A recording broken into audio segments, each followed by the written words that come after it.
ମାନା ଗାଁରୁ ବିଦାୟ ନେଇ ଆମେ ଆସି ପହଞ୍ଚିଗଲୁ ଋଷିକେଶରେ। ତ ଆସିକି ଆମେ ଗାଡ଼ିରୁ ଓହ୍ଲେଇକି ଚାଲି ଚାଲି ଆସିଲୁ କିଛି ବାଟ, କାହିଁକିନା ଗାଡ଼ି ବହୁତ ଦୂରରେ ହିଁ ପାର୍କ ହେଉଥିଲା। ତ ସେଥିପାଇଁ ଆମେ ଚାଲି ଚାଲି ଆସି ପହଞ୍ଚିଗଲୁ ଲକ୍ଷ୍ମଣ ଝୁଲାରେ। ଆପଣମାନେ ଦେଖିପାରୁଥିବେ ଏଇଟା ହେଲା ଭ୍ୟୁ, ତାର ସାଇଡ଼୍ ଭ୍ୟୁ। ଆମମାନେ ଏଇ ଝୁଲା ଦେଇ ସେ ଆର ପଟକୁ ଯିବୁ, ତ ସେଇଥିପାଇଁ ଆମେ ଝୁଲା ଭିତରେ ଗଲୁ। ଗଲାବେଳେ ବହୁତ ପବନ ଦେଉଥିଲା। ସନ୍ଧ୍ୟା ସମୟ ବି ହେଇ ଆସିଥିଲା, ମାନେ ଆରତିର ସମୟ। ଆମମାନେ ବହୁତ ନିଜକୁ ଧନ୍ୟ ମନେ କରୁଥିଲୁ କି ଯାହା ହଉ ଆମେ ଆରତି ସମୟରେ ଏଠିକି ଆସିପାରିଲୁ। ତ ବହୁତ ପବନ ଦେଉଥିଲା। ଆଉ ଭିଡ଼ ବି ସେତେବେଳେ ଅଳ୍ପ ଥିଲା, କିନ୍ତୁ ଆସିଲା ଫେରିଲା ବେଳେ ବହୁତ ଭିଡ଼ ଥିଲା। ତ ଗଲାବେଳେ ବି ଭିଡ଼ ଥିଲା, କିନ୍ତୁ ଅଳ୍ପ ଥିଲା। ଦୁଇ ସାଇଡ଼୍ରେ ଗାଡ଼ି ଯିବା ପାଇଁ ହେଇଥିଲା, ଆଉ ମଝିରେ ଲୋକମାନେ ଚାଲିବା ପାଇଁ ହେଇଥିଲା। ତ ଝୁଲାଟା କିଛି ଏମିତି ଦେଖାଯାଉଥିଲା। ଯାହା ହଉ ଆମେ ବହୁତ ସୁନ୍ଦର ଲାଗୁଥିଲା ସେଠିକୁ ଆସିକି। ଗଙ୍ଗା ନଦୀ କୂଳରେ ଆମେ ଆସିଲା ବେଳକୁ ହିଁ ଠିକ୍ ଆରତିର ଆରମ୍ଭ ହେଲା।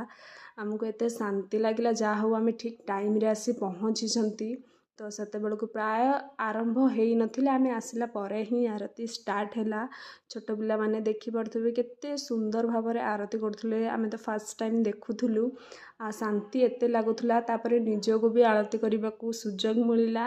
ଏତେ ଖୁସି, ଏତେ ଶାନ୍ତି, ମାନେ ନିଜକୁ ପୁରା ଧନ୍ୟ ମନେ କରୁଥିଲୁ ଆମେ। ଯାହା ହଉ ଆମକୁ ଏ ସୁଯୋଗ ବି ମିଳିଲା। ଆଳତି ପରେ ପରେ ସମସ୍ତେ ମଜି କଲେ ଭାବରେ।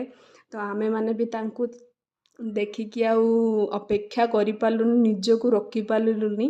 ତ ଆମେ ବି ତାଙ୍କ ସହିତ ମିଶିକି କିଛି ସମୟ ସେଠି ଏନ୍ଜୟ କଲୁ। ପୁରା ଭାବରେ ଭକ୍ତିରେ ସମସ୍ତେ ନାଚି ଉଠୁଥିଲେ ଆଳତି ପରେ। ତ ତାପରେ ଆମେ ସେଠି ବି ଏନ୍ଜୟ କଲୁ। ଏନ୍ଜୟ କରିକି ସମସ୍ତେ ନାଚିଲେ। କେହି ଜଣେ ବି ଦେଖିଥିବେ ଆପଣ ଛିଡ଼ା ହେଇନଥିବେ, ସମସ୍ତଙ୍କର ପାଦ ହଲୁଥିଲା, ହାତ ତାଳିରେ ବାଜୁଥିଲା। ତ ପରସ୍ପରକୁ ଦେଖି ସମସ୍ତେ ବହୁତ ମଜାମସ୍ତି କଲୁ। ଆସିଲା ବେଳେ ପୁରା ବର୍ଷା ଉଠେଇ ଆସିଥିଲା, ତ ସେଥିପାଇଁ ଆମକୁ ଜଲ୍ଦି ଜଲ୍ଦି ଆସିବାକୁ ପଡ଼ିଲା। ୟା ପରେ ଆମେ କୁଆଡ଼େ ଯାଉଛୁ ସେଇଟା ଦେଖିବା ଆମେ ନେକ୍ସଟ ଭିଡ଼ିଓରେ।